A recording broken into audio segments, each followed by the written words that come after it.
किस किस बंदे को कौन कौन सी स्टैंप यहाँ पे आके मिलती है। अगर आपके पास स्टैंप 2 रही है without condition as to time, मतलब what's the story guys, how you और कितना, आई होप सारे बढ़िया होंगे, सारे मजे में होंगे। Welcome to the new vlog, this is Dhruv. तो आज के व्लॉग में बात करते हैं यार आयरलैंड की जो वीज़ा स्टैंप्स होती हैं, स्टैंप 0 से लेके स्टैंप 6 तक, उनका क्या मतलब है और वो किस किस बंदे को कौन कौन सी स्टैंप यहाँ पे आके मिलती है। कोई भी बंदा इस कंट्री में न्यू आता है तो उनको पता होना चाहिए कि उसको आयरलैंड में आके कौन सी वीज़ा स्टैंप मिलेगी, उसके JNIB कार्ड पे या उसके IRP कार्ड पे कौन सी स्टैंप होगी। तो आई थिंक इसके बारे में अभी तक किसी ने वीडियो बनाई नहीं है, मेरी पहली वीडियो है। आई होप आपको पसंद आए। तो आज की वीडियो में आप सभी को ये जानने को मिलेगा कि किस किस को कौन कौन सी स्टैंप मिलेगी और उस स्टैंप में क्या कंडीशंस है आयरलैंड में। तो फिर करते हैं आज की व्लॉग की शुरुआत। तो हाँ जी, बात करते हैं आयरलैंड की वीज़ा स्टैंप्स के बारे में कि यहाँ पे आके किस किस बंदे को कौन कौन सी स्टैंप मिलेगी, कौन सी कैटेगरी की स्टैंप मिलेगी और उस स्टैंप में क्या कंडीशंस है। क्योंकि यहाँ पे हर एक स्टैंप की अपनी कंडीशंस है और कोई भी बंदा यहाँ पे न्यू आता है तो उसको पता लग जाएगा कि उसको इस कैटेगरी की स्टैंप मिलेगी आयरलैंड में आके। और कोई कोई स्टैंप्स में आप काम कर सकते हो, कोई कोई स्टैंप में आप नहीं काम कर सकते हो, जैसे डिपेंडेंट्स हैं। और जैसे स्टूडेंट स्टैंप है उसमें आपको 20 घंटे काम कर सकते हो, ज़्यादा नहीं। तो आज के ब्लॉग में यही आपको सब कुछ बताऊंगा कि कौन कौन सी स्टैंप में क्या क्या कंडीशंस हैं। तो हाँ जी, सबसे पहले बात करते हैं स्टैंप 0 की। स्टैंप 0 का आई थिंक इतने बंदों को भी पता नहीं है आयरलैंड में, क्योंकि स्टैंप 0 भी फ्यू इयर्स बैक ही शुरू हुई है। ये स्टैंप उनको दी जाती है कि जिनके पेरेंट्स जैसे रिटायर्ड हैं या if you are the only child, अगर आपने अपने पेरेंट्स को यहाँ बुलाना है, अगर उनकी वीज़ा एप्लीकेशन सक्सेसफुल हो गई है तब उनको यहाँ पे आके स्टैंप 0 देते हैं वो, कि जैसे आप उनको फुली फाइनेंशियली सपोर्ट करते हो और उनका पीछे कोई है नहीं लुक आफ्टर करने को, तभी ये वाली एप्लीकेशन में आपका जो पेरेंट्स हैं आप यहाँ पे बुला सकते हो, उनको स्टैंप 0 देते हैं। और स्टैंप 0 में ये है कि वो काम नहीं कर सकते हैं, आप पे फुली फाइनेंशियली डिपेंडेंट है वो। बेसिकली आप अपने पेरेंट्स को आयरलैंड में बुलाने के लिए स्टैंप 0 या फिर जो उनकी एप्लीकेशन जो भी है वो फॉर्म है वो आप फिल कर सकते हो। तो यहाँ पे आने के बाद उनको स्टैंप 0 दी जाएगी और वो स्टैंप 0 पे आई थिंक काम नहीं कर सकते हैं, वो जैसे आपके साथ रह सकते हैं एज यूर फुली डिपेंडेंट। तो बेसिकली ये वाली स्टैंप 0 आपके पेरेंट्स के लिए ज़्यादा है, क्योंकि आपको पेरेंट्स अगर आपने अपने होम कंट्री से मंगाने हैं वो यहाँ पे आयरलैंड में रह सकते हैं ऑन स्टैंप 0। और उसके बाद आती है स्टैंप 1। तो स्टैंप 1 उसको मिलती है यहाँ पे आके कि जिसके पास वर्क परमिट है, जिसके पास यहाँ पे वर्क अपना काम करने की परमिशन है, जिसके पास वर्क वीज़ा है या किसी कंपनी ने उसको स्पॉन्सर करा है, तो उसको स्टैंप 1 दी जाती है। स्टैंप 1 को ये है कि अगर आप स्टैंप 1 पे पूरे 5 साल अगर आप रुक गए हो और आपके पास पूरे 5 साल तक आपके पास स्टैंप 1 रही है आयरलैंड में, उसके बाद आप अपनी लॉन्ग टर्म रेजिडेंस अप्लाई कर सकते हो if you on the journal work permit. और उसके 5 साल मतलब स्टैंप 1 के 5 साल के बाद अपनी स्टैंप 4 अप्लाई कर सकते हो, उसका लॉन्ग टर्म रेजिडेंस। उसके साथ साथ ही आप अपना आयरिश सिटीजनशिप भी अप्लाई कर सकते हो after completing stamp 5 years on stamp 1।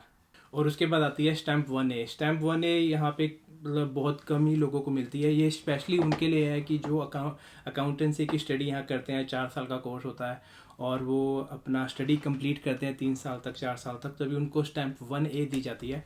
और उसी दौरान वो किसी प्रोफेशन में किसी बिजनेस में काम नहीं कर सकता, जा नहीं सकता अनलेस उसके पास डिपार्टमेंट से परमिशन हो स्टैंप 1A के लिए। तो अब बात करते हैं स्टैंप 1G की। तो स्टैंप 1G उनको देते हैं कि जिसी ने यहाँ पे मास्टर्स में, किसी भी स्टूडेंट ने यहाँ पे मास्टर्स कंप्लीट कर लिया अपनी 1 ईयर की, उसको 1G देते हैं कि वो 2 साल की 1G होती है। और 1G में आप अपना 2 साल का मतलब 2 साल का टाइम होता है आपके पास, आप जॉब वगैरह फाइंड कर सकते हो इन योर प्रोफेशन।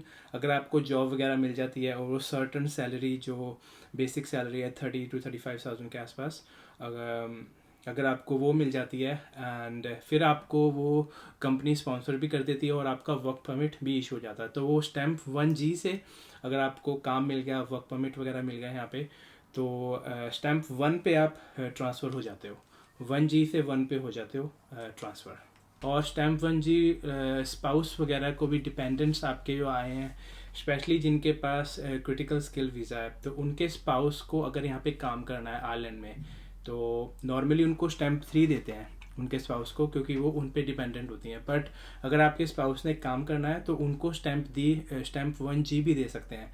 अगर उन्होंने काम करने के लिए उनको स्टैम्प 1G चाहिए, मींस आपके डिपेंडेंट्स को, आपके स्पाउस को अगर उन्होंने आयरलैंड में काम करना है तो उनको स्टैम्प 1G भी दी जाती है। और अब बात करते हैं स्टैम्प 2 की। स्टैम्प 2 तो हर एक स्टूडेंट को यहाँ दी जाती है। अगर कोई भी स्टूडेंट इंडिया से, पाकिस्तान से, कहीं से भी आ रहा है, उसको स्टैम्प 2 दी जाती है। और स्टैम्प 2 में ये होता है कि कोई भी बैचलर्स पे आ रहा है, मास्टर्स पे आ रहा है, उसको जो पहली स्टैम्प उनकी लगती है पासपोर्ट पे, वो स्टैम्प 2 ही लगती है।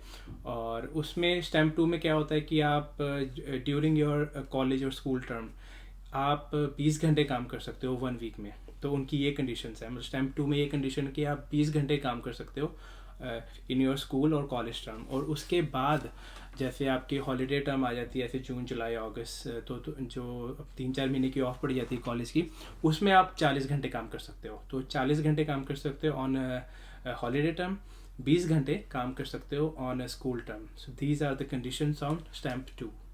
और एक छोटी सी अपडेट आपको बताता हूँ स्टैम्प 2 के बारे में। जो स्टूडेंट स्टैम्प है स्टैम्प 2, अगर आपके पास स्टैम्प 2 रही है और अभी आपके पास स्टैम्प कुछ और हो गई है और आप सिटीजनशिप अप्लाई कर रहे हो, तो स्टैम्प 2 पे जितनी देर आप आयरलैंड में रुके हो वो काउंटेबल नहीं होगी टुवर्ड्स योर रेकनेबल रेजिडेंसी। तो नेचुरलाइजेशन के लिए, अपना सिटीजनशिप के लिए आयरलैंड की आपकी जो स्टैम्प 2 है वो काउंटेबल नहीं होगी।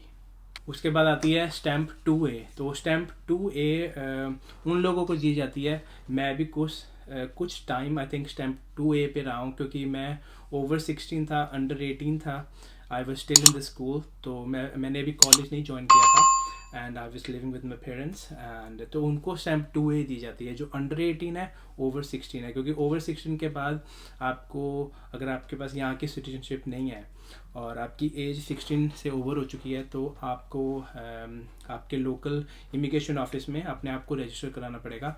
वहाँ का जो इमिग्रेशन ऑफिसर है वो आपको स्टैम्प 2A देगा, because you are still in a secondary school. और अब बात करते हैं स्टैम्प 3 की। स्टैम्प 3 उनको दी जाती है आयरलैंड में जो यहाँ पे डिपेंडेंट्स आए हैं, जैसे आपके स्पाउस, आपके चिल्ड्रन। अगर आपके पास वर्क परमिट है, अगर आप स्टैम्प 1 पे हो और अपनी होम कंट्री से अपने स्पाउस और बच्चे को बुलाना है और वहाँ अगर वो आयरलैंड में आ जाते हैं, तो उनको डिपार्टमेंट स्टैम्प 3 देता है। स्टैम्प 3 पे एक कंडीशन है कि आपके स्पाउस काम नहीं कर सकते स्टैम्प 3 पे। तो स्टैम्प 3 पे आप काम नहीं कर सकते हो, जस्ट आयरलैंड में स्टे कर सकते हो, अपने स्पाउस के साथ रह सकते हो। क्योंकि जो आपको स्टैम्प 3 दी गई है, ये आपके स्पाउस के बेस पे ही दी गई है स्टैम्प 3, क्योंकि उनके पास स्टैम्प 1 या स्टैम्प 4 होगी तभी आपको स्टैम्प 3 दी गई है। तो आप उसमें आयरलैंड में काम नहीं कर सकते हो। और स्टैम्प 3 की खास बात है कि अगर आप 5 साल स्टैम्प 3 पे रहे हो आयरलैंड में, उसके बाद आप अपनी सिटीजनशिप अप्लाई कर सकते हो ऑन स्टैम्प 3 एज वेल। और अब बात करते हैं स्टैम्प 4 की। स्टैम्प 4 एक तरह की यहाँ पे लॉन्ग टर्म परमानेंट रेजिडेंस हो गई है, उसको लॉन्ग टर्म रेजिडेंस स्टैम्प भी बोलते हैं। और किसी के पास अगर स्टैम्प 1 पे अगर वो बंदा आया है, उसको वर्क परमिट वगैरह मिला है आयरलैंड में, उसने 5 साल स्पेंड करे हैं, 5 साल के बाद वो अपनी स्टैम्प 4 भी अप्लाई कर सकता है on journal work permit, not on critical scale, on journal work permit पे आप 5 साल के बाद अपनी long term residence stamp 4 apply कर सकते हो। और उसके साथ साथ आप अपना आयरिश सिटीजनशिप, क्योंकि आपको 5 साल कंप्लीट हो गए हैं, 60 मंथ्स कंप्लीट हो गए आपको आयरलैंड में, तो आप दोनों एक टाइम पे अप्लाई कर सकते हो। और अगर आप क्रिटिकल स्किल वीज़ा पे आए हो आयरलैंड में अपनी होम कंट्री से, तो आपको यहाँ पे आके सीधा स्टैम्प 1 मिलेगी 3 साल के लिए। 3 साल के बाद आपको स्टैम्प 4 मिल जाएगी, क्योंकि उसमें थोड़ा वहाँ पे कंडीशन लग जाती है कि आप क्रिटिकल स्किल में आए हो, जर्नल वर्क परमिट में नहीं आए हो। तो क्रिटिकल स्किल वालों को 3 साल स्टैम्प 1 मिलेगी, 3 साल के बाद आपको 2 साल के लिए स्टैम्प 4 दे दी जाएगी। और स्टैम्प 4 उनको भी दी जाती है जिनके पास यहाँ पे आयरिश सिटीजनशिप है, उनके पास आयरिश पासपोर्ट है। अगर वो अपनी होम कंट्री में अपनी शादी करवाते हैं और अपने वाइफ को यहाँ पे लेके आते हैं या अपने हस्बैंड को यहाँ लेके आते हैं, उनको भी स्टैम्प 4 देते हैं, क्योंकि स्पाउस ऑफ आयरिश नेशनल को भी स्टैम्प 4 मिल जाती है। अब आती है बात स्टैम्प 4 EU फैम के बारे में। EU फैम उनको देते हैं कि जिनके स्पाउस यूरोपियन नेशनल है, कि जैसे एग्जांपल हो गया कि आपकी वाइफ या आपका हस्बैंड यूरोप से है और वो आयरलैंड में रहते हैं और आपके पास नॉन EU पासपोर्ट है, अगर आप दोनों ने यहाँ पे शादी कर ली आयरलैंड में, तो उनको स्टैम्प फॉर EU फैमिली वाली स्टैम्प फॉर दी जाती है, और उसकी जो एप्लीकेशन है उसका डिपार्टमेंट सेपरेट है। एंड वहाँ पे आप अप्लाई कर सकते हो। पहले आपको आई थिंक 6 महीने की देंगे, 6 महीने के बाद आपको फिर 5 साल की दे देंगे इकट्ठी, उसके बाद 10 साल की दे देंगे, डिपेंड्स। तो स्टैम्प फॉर EU फैम पे आपको सबसे अच्छी बात जो मुझे लगी है कि आप अपने स्पाउस के साथ यूरोप वगैरह घूमने जा सकते हो without getting a Schengen visa. ये उसकी खास बात है स्टैम्प फॉर EU फैम की। वो अगर आप ट्रैवल कर रहे हो यूरोपियन यूनियन में, यूरोप में कहीं भी, आपका स्पाउस आपके साथ है जिसके बेस पे आपकी स्टैम्प लगी है, अगर आप दोनों इकट्ठे ट्रैवल कर रहे हो, आपको शेंगन वीज़ा अप्लाई करने की ज़रूरत नहीं है। जस्ट टिकट बुक कराओ एंड फ्लाई करो। और अब बात करते हैं स्टैम्प 5 के बारे में। स्टैम्प 5 को बोलते हैं without condition as to time, मतलब इस पर कोई कंडीशन लागू नहीं होती है। स्टैम्प 5 का मतलब है कि आप स्टैम्प 4 से ऊपर जा चुके हो। स्टैम्प 5 आपको एक तरह की परमानेंट रेजिडेंस है, और ये उनको दी जाती है जिन्होंने स्टैम्प 4 पे या स्टैम्प 1 पे अपने 8 साल आयरलैंड में कंप्लीट करें। मतलब 8 साल अगर आपने कंप्लीट करें आयरलैंड में, और अगर आपको अभी तक सिटीजनशिप नहीं मिली है, कोई प्रॉब्लम आ रही है सिटीजनशिप में, आप स्टैम्प 5 अप्लाई कर सकते हो। और स्टैम्प 5 का ये मतलब नहीं है कि आपको स्टैम्प 5 दे दी तो आप सिटीजनशिप नहीं अप्लाई कर सकते हो।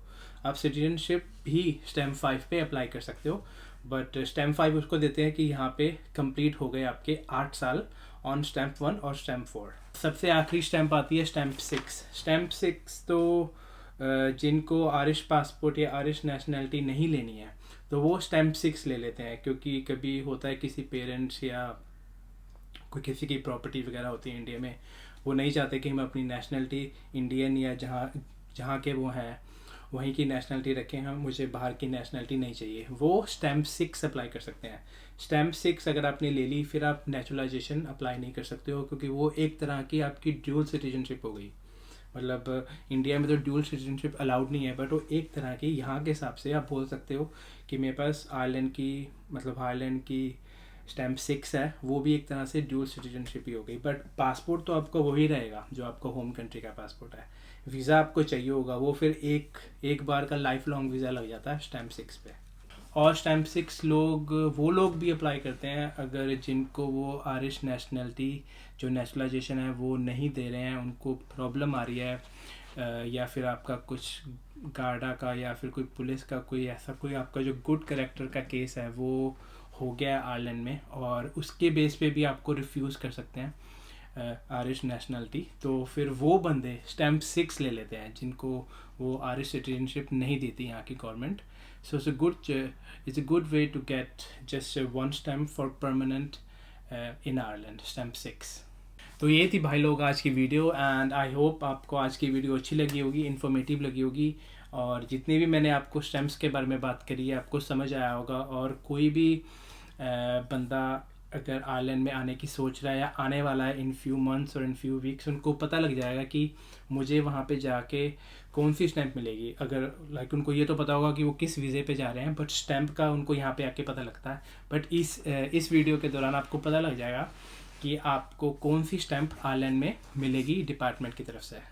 तो ये थी जी आज की वीडियो, एंड अगर आपको अच्छी लगी है वीडियो तो लाइक ज़रूर करें, शेयर करें ज़्यादा से ज़्यादा। अगर आप मेरे चैनल पे न्यू हैं तो प्लीज़ सब्सक्राइब करना ना भूलें। कुछ भी आपको पूछना है इस वीडियो के बारे में तो नीचे कमेंट करें, या फिर मेरा इंस्टा आईडी है यहाँ पे शो होगा आपको, वहाँ पे भी आप मुझे मैसेज कर सकते हैं। एंड तो आप मस्त रहें, स्वस्थ रहें, जहाँ भी रहें, हमसे मिलते रहें। हम मिलते हैं जल्दी एक न्यू वीडियो के साथ, एक न्यू ब्लॉग के साथ। Till then, take care. Ciao.